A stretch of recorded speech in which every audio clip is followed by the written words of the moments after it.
샬롬 11월 16일 아까르 시간이 돌아왔습니다.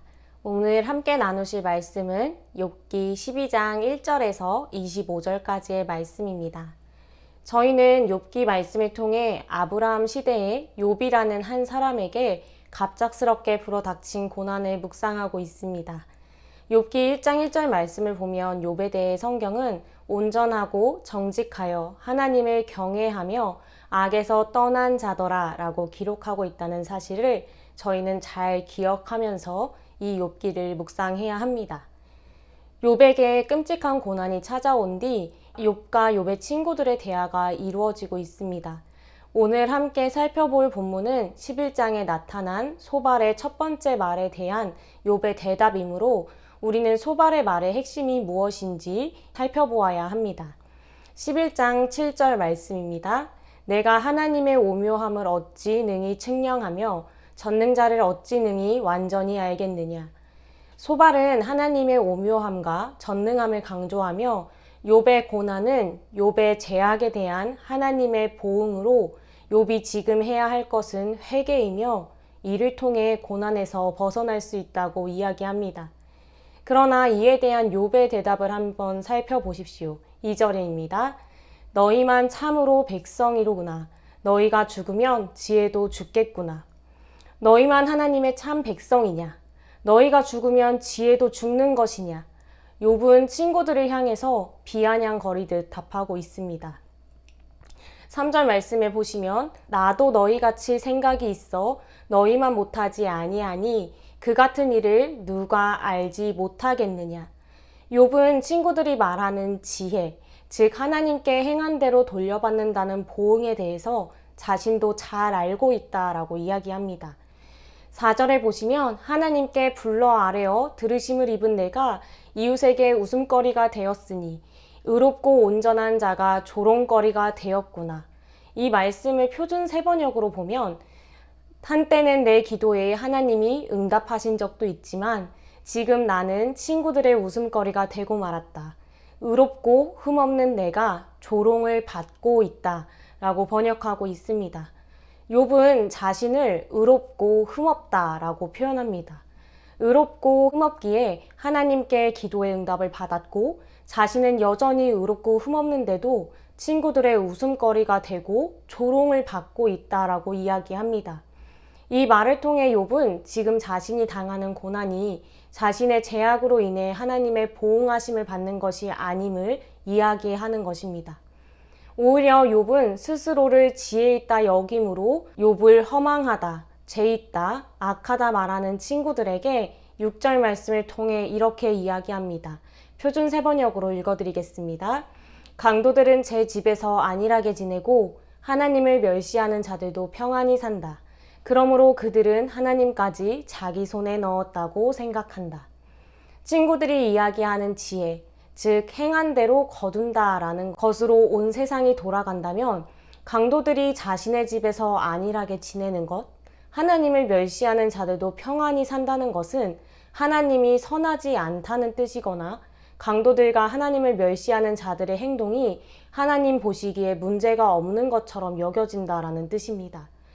보응의 원리로만 이러한 현실을 바라보는 이들은 자신들이 악할지라도 안일하고 편안하기에 내가 하는 것이 곧 하나님을 위한 것이라고 여기며 하나님까지도 내 손안에서 좌지우지할 수 있다고 생각한다라는 것입니다.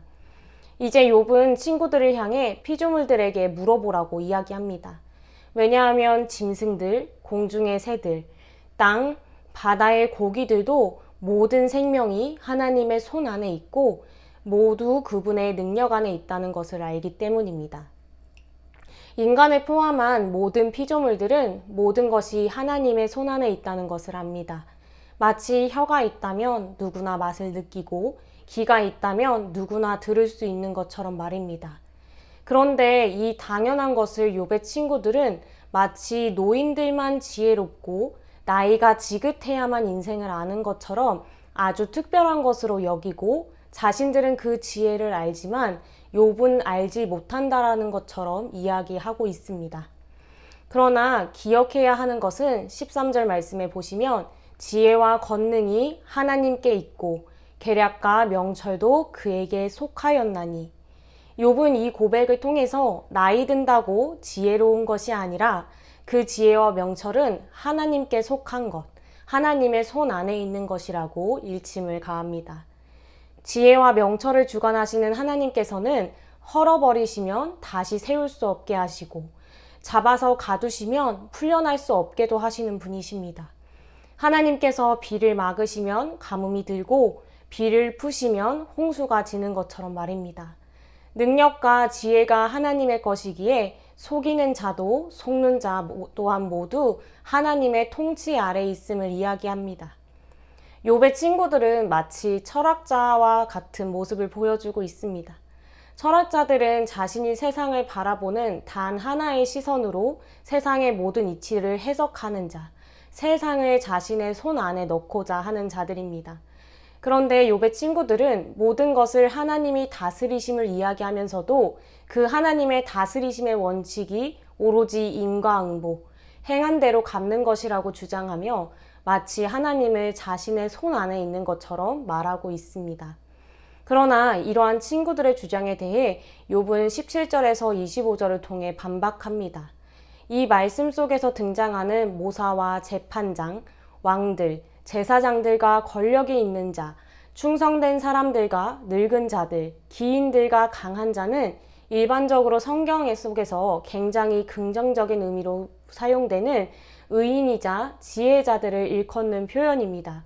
그러나 욥은 이런 의인이자 지혜자들에게도 하나님은 부정적인 일을 일어나게 하실 수 있다라고 이야기합니다. 심지어 의롭고 지혜로우며 선하여 하나님께 선택받아 만민의 우두머리가 된 자들에서 하나님은 총명함을 빼앗아 밤에 술 취한 자처럼 비틀거리며 걷게 하실 수 있다라고 이야기합니다. 왜냐하면 하나님은 16절 말씀과 같은 분이기 때문입니다. 16절 보시면 능력과 지혜가 그에게 있고 속은 자와 속이는 자가 다 그에게 속하였으므로. 오늘 말씀의 욥은 이 세상에 많은 일들이 인과응보의 원리를 따라 일어나고 있음을 인정합니다. 그것은 모든 피조물이 아는 지혜입니다. 동시에 욥은 마치 강도의 장막이 형통하고 의롭고 온전한 자가 조롱거리가 되는 현실과 같이 이 세상의 모든 일들이 다 인과응보의 원리에 부합하는 일이 아님을 지적하고 있습니다.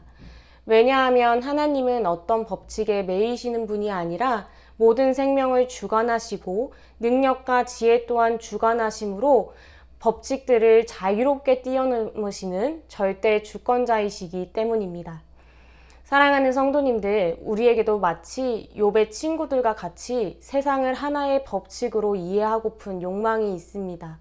이 세상이 단순하게 인과응보의 원리에 의해서 돌아간다라고 하면 성공하는 것도, 고난을 피하는 것도, 심지어 고난 가운데서 빠져나오는 것도 모두 쉽고 간단하기 때문입니다. 그렇게 우리는 우리가 아는 작은 신앙의 원리로 세상의 모든 것이 돌아가기 욕망하고 판단을 합니다. 나는 그렇지 않다라고 부정하고 싶지만 도무지 이해할 수 없는 고난을 마주할 때, 심지어 그 고난이 너무 길어서 실족하게 되는 우리의 모습은 도리어 우리가 이 세상이 인과응보의 법칙만으로 돌아가길 기대했다는 것을 적나라하게 보여주기도 합니다. 학부 시절 한 교수님이 수업 시간마다, 예배 시간마다 반복해서 했던 이야기가 있습니다. 액자 속에 하나님을 집어넣지 말라는 이야기였습니다.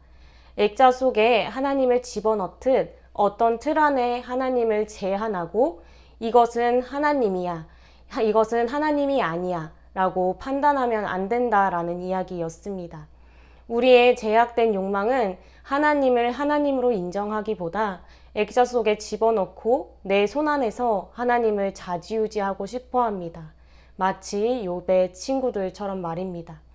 그러나 우리가 다 알 수 있는 하나님이라면 그 하나님은 성경을 통해 우리에게 자신을 말씀하시고 오늘도 살아 역사하시는 하나님은 아닐 것입니다. 오히려 6절의 강도들처럼 우리 손 안에 있는 신, 우리가 만든 우상에 불과할 것입니다. 그렇기에 우리는 고난 앞에 신중해야 합니다. 더불어 우리는 욥기 1장 21절 하반절의 말씀을 기억해야 합니다. 주신 이도 여호와시요 거두신 이도 여호와시오니. 지금 이 시간에도 이유 모를 힘겨운 고난의 길을 걸어가고 있는 모든 이들에게 이 욥기의 말씀이 참 버거울 것이라는 마음이 듭니다. 그러나 동시에 작은 위로가 되는 것은 이 일들이 나의 죄악으로 인함이 아닌 우리가 감히 헤아릴 수 없는 하나님의 계획과 다스리심 속에 있다라는 것입니다. 우리의 인생에 찾아오는 이유 모를 긴 고난 가운데 우리 각자를 향하신 하나님의 선하신 뜻을 맛보아 누리시길 감히 소망합니다.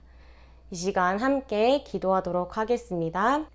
하나님 아버지, 오늘도 우리에게 말씀을 주시니 감사합니다. 하나님, 우리의 생각이 나의 작은 생각과 마음으로 다 헤아릴 수 없는 하나님의 뜻과 하나님의 다스리심 가운데 있음을 고백합니다. 이유 모를 고난을 겪는 이들 앞에 우리가 교만하지 않고 그들을 향한 주님의 마음으로 함께 기도할 수 있도록 도와주시고, 또 이 시간 이유 모를 고난을 겪는 이들이 포기하지 않고 낙심하지 않고 주님을 붙잡음으로 나를 향한 주님의 그 크신 뜻을 맛보아 누릴 수 있도록 은혜 내려 주시옵소서. 감사드리며 예수님의 이름으로 기도드립니다. 아멘.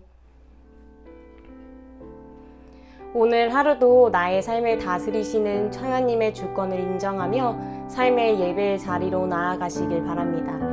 내일 안가베 시간에 뵙겠습니다.